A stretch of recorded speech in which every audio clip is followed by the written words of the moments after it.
I think that it's time that we had the talk. Son, as you get older, your body's going to start to change, and you're going to stop looking like a little boy and start looking like a black man. And sometimes, due to preconceived notions, the people around you might be afraid of you just because of the color of your skin, just because you're black. Now, I know it doesn't make any sense, but when people are afraid, sometimes they act irrationally. They don't do the things that they would normally do. And it's important that you learn how to live in this world without making people feel uncomfortable. And so I want to talk with you about how you can continue to live your life in such a way that you won't make other people feel uncomfortable around you. This is a conversation that my father had with me, that his father had with him, his father had with him, his father with him, all the way back to slavery. And it doesn't make sense. And it's going to probably take you your entire life to figure it out. But it's important. Because sometimes when people behave irrationally, they could try to hurt us.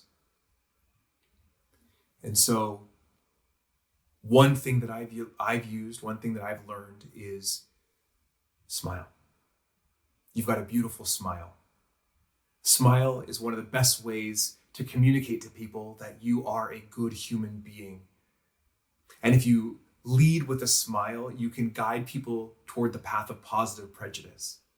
That's something that I started doing as a child, and I've done it to this day. I am a genuinely happy person, and when I smile, it helps people into that. Now, something very important is that when you start driving, eventually you're going to get pulled over by the police. Now, we respect police. We appreciate the support and protection that police give us. But it's also important to understand that sometimes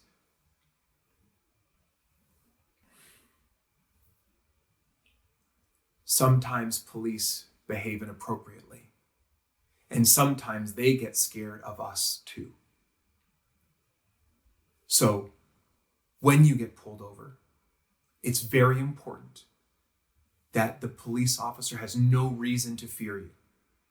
Keep your hands on the steering wheel at 10 and 2 so they can see your hands at all times. If they ask you for your license and registration, and your registration is in your glove compartment, you let them know. You dictate every move that you do. Officer, my registration is in my glove compartment. I'm going to reach over with my right hand to open it. Is that okay? If your driver's license is in your wallet, in your back pocket, you let the officer know. My license is in my wallet, in my back pocket. I'm going to reach for it with my right hand. Is that okay? It doesn't seem like we should have to do this. I know. But we do. Not because all cops are bad, because they're not. But because we want to make sure that we put ourselves in the safest position possible. And if there's any chance that someone could think that we are a scary people, we want them to know that they don't have to. Again, I know this doesn't make any sense. And I wish it didn't have to be this way. And I hope by the time that you're my age, you won't have to have this conversation with your son. My name is Eric Michael Bailey, and I'm a son, a husband, and a father in the danger years. Research from Doctors Edwards, Lee, and Esposito indicate that I have a 1 in 1,000 chance of being killed by the police. Now, they say that this risk spikes between the ages of 20 and 40. Now, I've navigated successfully through this world so far, and it's my duty as a father to pass along my learned wisdom to my children. That's why we have the talk. To be clear, I respect the police. There are so many police officers, commanders, and executives that I know personally. I've worked with them. I've trained them. I know them to put themselves out on the front lines of danger for our protection. I also know that it doesn't take all police to put my life at risk. It just takes one. And that risk is great enough that I will want to protect myself and protect my children. And so we have the talk, as do many other Black families all around this country. Unfortunately, my 12-year-old son has been called the N-word on multiple occasions, at school and on the street in public. And this is something that a child should not have to endure, something a child should not have to worry about, but he has. And when we share this information with people, we find that there's a lot of people with sympathy. And my greatest fear right now is that all of this outpouring of sympathy is going to fade away again. I encourage you to stay involved in the conversation. Keep asking questions. Keep boldly saying, I'm probably going to get this wrong, but here's what I think. Is that correct? Try to learn.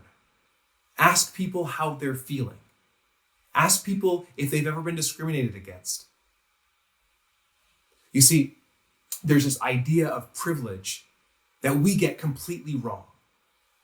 The word privilege has now become a bad word. It becomes associated with racism. Privilege is not racism. Privilege is what we desire to give to our children. An easier life than we had. Privilege is the idea that you don't have to think about something, you don't have to worry about something that I had to or that they had to. That's privilege. And we need to understand that privilege exists. I hope that my kids have the privilege of not dealing with what I've had to deal with in my lifetime. But it's also important that we understand that oftentimes we have privileges that other people don't have. And we need to have conversations with them with that understanding. People need to understand that given privilege, there are likely things in my life that you can't see, that you haven't had to experience. And that doesn't make it any less real. It's important to understand that through privilege, you have the ability to scroll past a Facebook post about George Floyd's murder. You have the privilege to scroll past the news because as soon as the news fades away, life can go back to normal. But it can't for me. It can't for my son. This is part of the fabric of how we live. This is part of the fabric of how we've all lived for generations. And I encourage you to be a part of the conversation ongoing.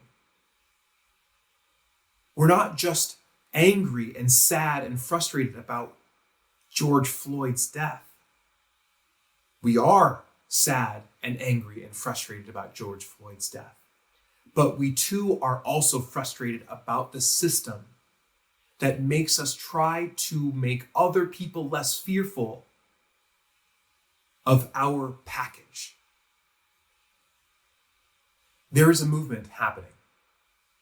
It's a very powerful movement. There's a very powerful movement. There are a lot of people involved in this movement. But I also know that there are a lot of people on the edge of sympathy. And what will we do when we have the opportunity to be sympathetic or apathetic? Either feeling with the cause, being with the cause and suffering, or ignoring it.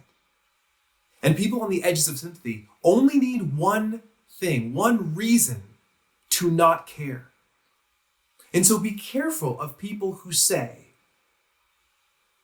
it's sad that a man was murdered, but it's unacceptable that there's looting and rioting.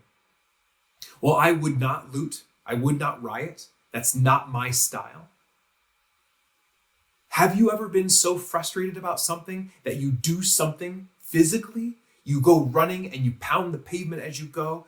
You drive your car fast You hit a punching bag, you go work out. Have you expressed yourself because of some frustration? We all have. We all have. Now, what would it feel like if you bottled up that emotion your entire life? Or the life of all of your ancestors going back? Think about that. We don't need everyone to agree with all of the behaviors, but please don't let that take you off of the path to sympathy. Instead, if you see someone behaving in a way that you don't understand, ask them, I don't understand why you would choose to behave that way. Can you help me? Can you help me understand? Because if we approach the world with curiosity, we can change the world. We can learn.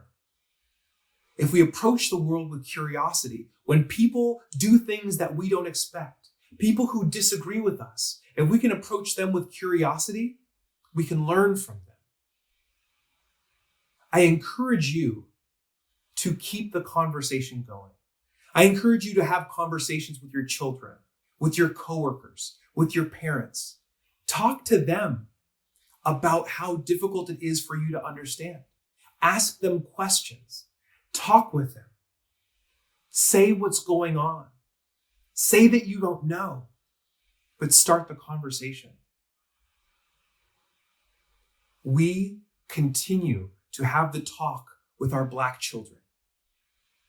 As they grow up, it's our duty as parents to make sure that they're aware of the world around us.